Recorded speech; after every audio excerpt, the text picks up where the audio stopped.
İslam dininde birlik ve beraberlik hakkında aslında çok yoğun bir konuyu teşkil etmektedir.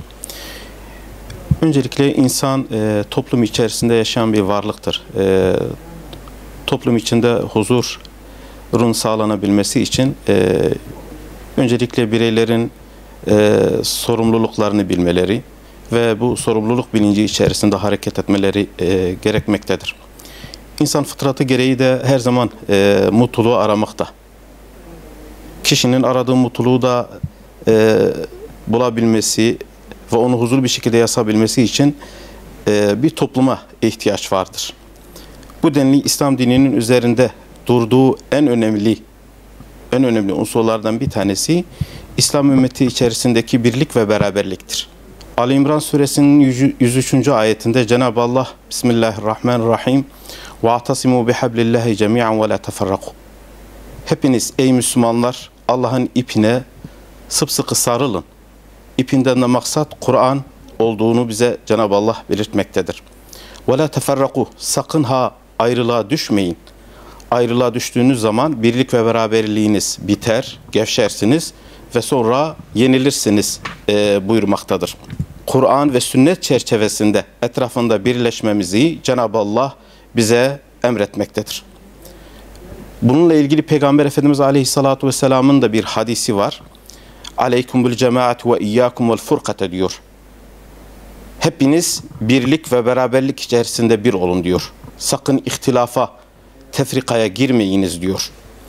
İslam dini ayet ve hadislerle bu kardeşlik bağını her zaman temellendirmiş ama Kur'an'ın ve sünnet-i Resulullah'ın sünnetinin üzerine bunu temellendirmiş. Tek bir Allah'a, aynı peygambere, aynı kitaba inanmış olan Müslümanların Kur'an'ın etrafında birleşmeleri, birlik ve beraberlik içerisinde, ümmet anlayışı içerisinde bu davete icabet etmeleri gerektiğini biliyoruz.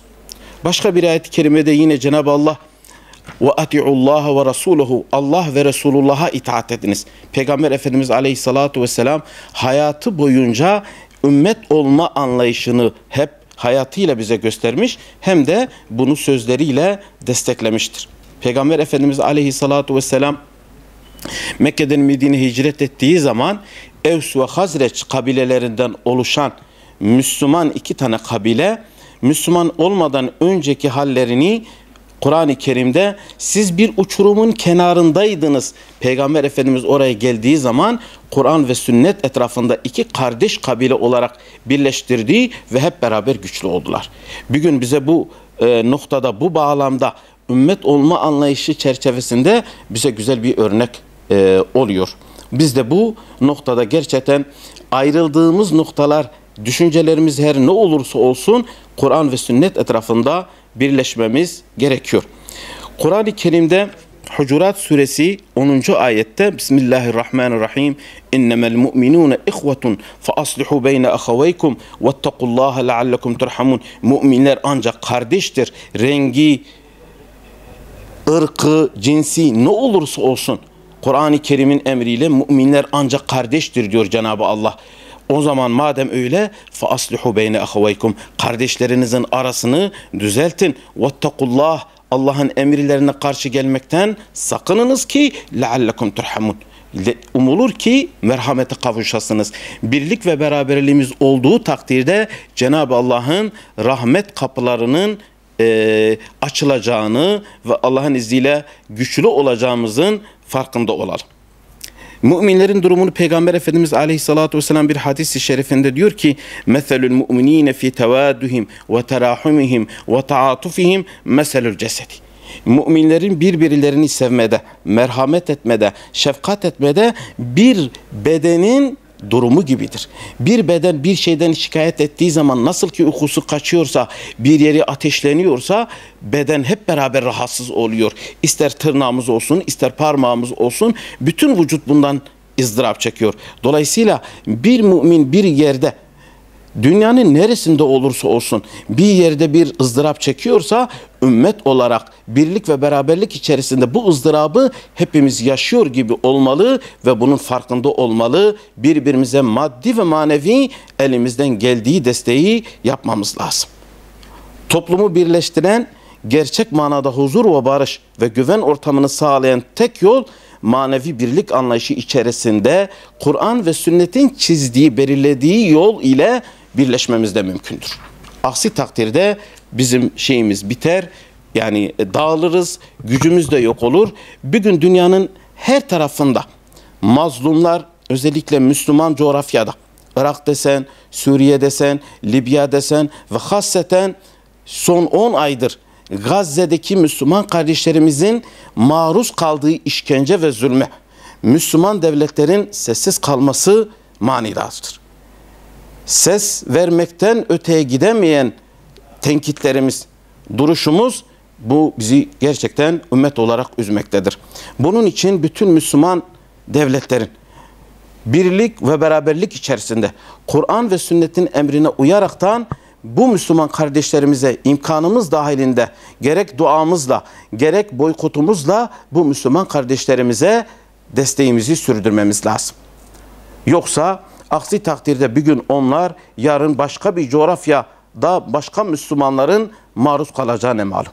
Onun için bizler Kur'an ve sünnet çizgisi çerçevesinde bu Müslüman kardeşlerimize dünyanın neresinde olursa olsun, hasreten de Gazze, yani başkası da olabilir, mazlumun yanında haktan yana Kur'an ve sünnetin belirlediği çizgide duruşumuzu Müslüman olarak göstermemiz lazım. Nitekim Peygamber Efendimiz Aleyhisselatü Vesselam bir hadis-i şerifinde el muslimu ahul muslimi, Müslüman Müslümanın kardeşidir. Müslüman Müslümanı zulmetmez, onu yalnız bırakmaz, onu küçümsemez. Yani ona maddi ve manevi desteğini sürdürmesi lazımdır. Peki birlik ve beraberliğin korunması noktasında İslam'ın emirleri, Kur'an-ı Kerim'de yine Hucurat suresi 10. ayetinde ve in taifetani minel mu'minin iqtatalu fa aslihu beynehum. Şayet iki Müslüman grup birbirleriyle sataşırsa, kavga ederse aralarını Peygamber Efendimiz Aleyhisselam, yani Allahu Teala aralarını düzeltmesini bize emrediyor. Nitekim innemel mu'minune ihvetun diyor Cenab-ı Allah. Müminler ancak kardeştir. Rengi, ırkı, cinsi hiçbir şekilde fark etmez. Siyahı olsun, beyazı olsun, kadını olsun, erkeği olsun, dünyanın neresinde olursa olsun Müslümanların kardeş olduğunu Cenab-ı Allah bize emrediyor. Onun için فَأَصْلِحُوا بَيْنَ أَخَوَيْكُمْ, kardeşlerinizin arasını düzeltin buyuruyor. وَاتَّقُوا اللّٰهَ لَعَلَّكُمْ تُرْحَمُونَ, ve Allah'a karşı gelmekten sakınınız ki Cenab-ı Allah sizlere merhamet etsin. Kısacası Kur'an'ın öngördüğü kardeşliğin tesisi kadar onun korunması ve sürdürülmesi de bu denli önemlidir. Yolumuzu kaybettiğimiz yerde döneceğimiz, ona iltica edeceğimiz tek bir rehberimiz vardır. Birincisi Kur'an-ı Kerim, ikincisi Peygamber Efendimiz Aleyhisselatü Vesselam'ın sünnet-i seniyesidir. Peygamber Efendimiz Aleyhisselatü Vesselam bize vefat etmeden önce önemli bir mesajı vardır. Ben size iki emanet bırakıyorum. Onlara sarıldıkça sapmayacağınız iki emanettir. Birincisi Kur'an-ı Kerim ve ikincisi Peygamber Efendimiz Aleyhisselatü Vesselam'ın rol model olarak bize göstermiş olduğu sünnet-i seniyesidir.